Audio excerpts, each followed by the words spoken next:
Институтот за трансфузија губело донирана крв поради лоши кеси и поминат рок, забележале државните ревизори за работата на институтот во 2017-та. Наведува дека во институтот немало правилен систем на документација и контрола на приемот, обврската и издавањето на крвта. И покрај забелешките на ревизорите, министерот за здравство Венко Филипче не гледа ништо спорно во работата на институтот. Ние имаме апсолутно добро организиран систем на вадење, на чување на крвта во нашата земја.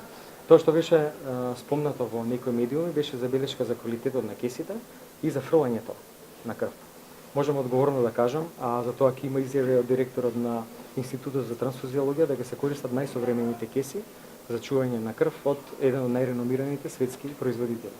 Во однос на фрлањето на крвта, причината лежи во тоа што кога еден крводарител ќе даде крв, се двојат крвните елементи, односно еритроцитите, како едно пакување, и крвната плазма и факторите како друго пакување.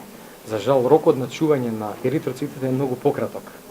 Филипче информираше дека во Скопје има 2 нови случаи на деца со морбили. На инфективната клиника има вкупно 13 пациенти.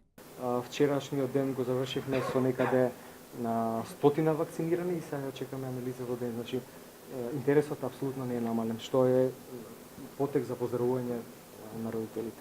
Досегашната истрага за Македонија лек која е во тек покажала дека 60 вакцини биле спорни, откако фармацевската куќа соопшти дека имале погрешни декларации со постари датуми на вакцините. Каква ќе биде судбината на Македонија лек, треба да утврди истрагата која е во финална фаза. Филипче најавува дека ќе се одговара по законите.